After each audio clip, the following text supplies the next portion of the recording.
বনভূমি এখন বর্তমানে এমনভাবে উজাড় করা হচ্ছে যে বন্য প্রাণীগুলোও কিন্তু প্রায় লোকালয়ে ঢুকে পড়ে। তেমনি আজকেও একটা হনুমান দেখতে পেলাম। স্কুলে যাওয়ার পথে একটা বাড়ির গেটের সামনে উপরে উঠে বসে আছে, তো একটু ভিডিও করে নিলাম।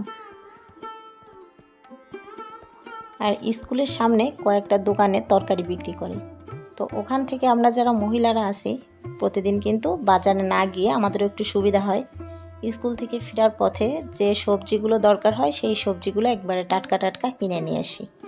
প্রতিদিন ওখান থেকে কিনে নিয়ে এসে রান্না করা হয়।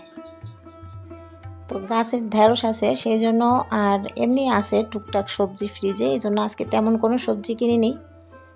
আজকে 1 কেজি ডাল কিনে নিয়ে এসেছি, আর হচ্ছে কয়েকটা আমড়া, বিলাতি আমড়া।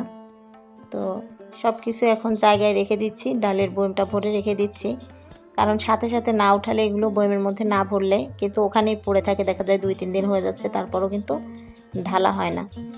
তো আগেই আমি বোরকাটা খুলেই আগে এগুলো ঠিকঠাক করে নিচ্ছি, গরমও লেগে গেছে।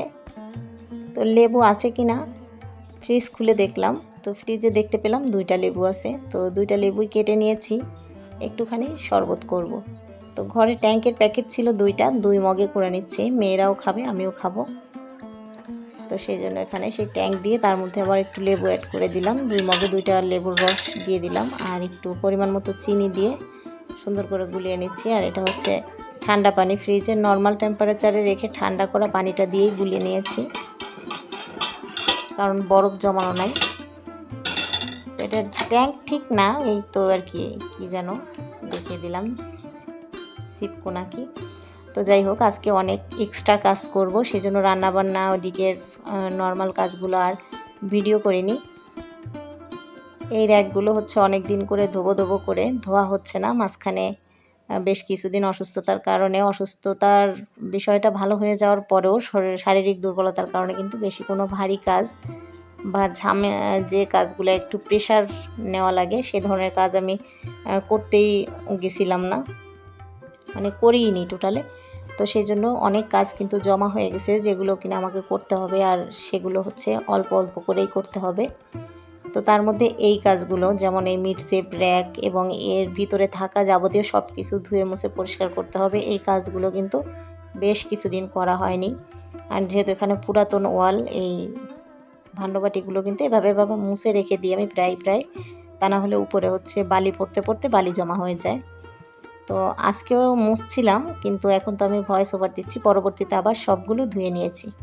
যেগুলো হচ্ছে রেগুলার ইউজ করা হয়, প্রায় ধোয়া হয়, সেগুলো বাদে যেগুলো হচ্ছে অনেক দিন পর বের করা হয় বা অনেক দিন পরে কাজে লাগে, সেই জিনিসগুলো আবার সুন্দর করে ধুয়ে রোদে শুকিয়ে তারপরে রেখে দিব।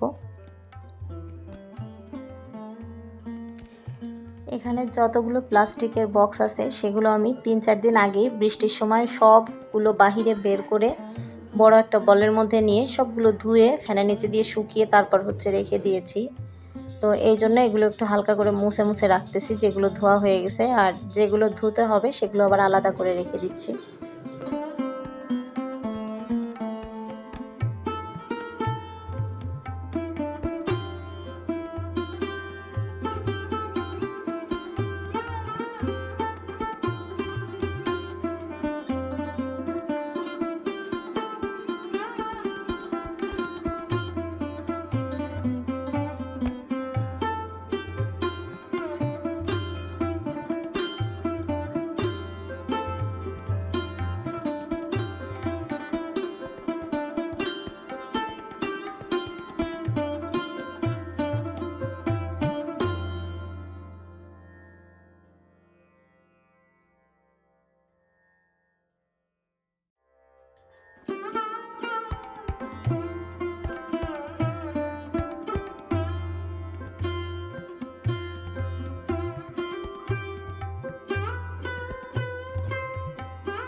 তো এই র্যাকটা যেহেতু হালকা কালার, ভিতরটা বেশিরভাগ অংশই সাদা আর হচ্ছে পেস্ট কালার, তো এই র্যাকটা কিন্তু একদম ফকফকা পরিষ্কার না থাকলে ভালো লাগে না। আর যেহেতু একদম দরজা সোজাই রেখেছি, ঢুকতে বের হতে কিন্তু সবসময় আমার চোখে পড়ে, তো বেশ বিরক্তই হয়েছিলাম। তো আজকে খুব ভালো লাগছে, ফ্রেশ ফ্রেশ লাগছে, একদম পরিষ্কার করে ফেলেছি। আর এটা হচ্ছে যে পায়াগুলো কিন্তু গোল না সম্পূর্ণ, মানে গোল একটা পায়ার মাঝখান থেকে চিরে ফেললে অর্ধেক অর্ধেক হয়ে গেলে যেমন হবে ঠিক সেরকমটা হয়তো দেখে ওই পাশেরগুলো দেখে বুঝতে পারতেছেন।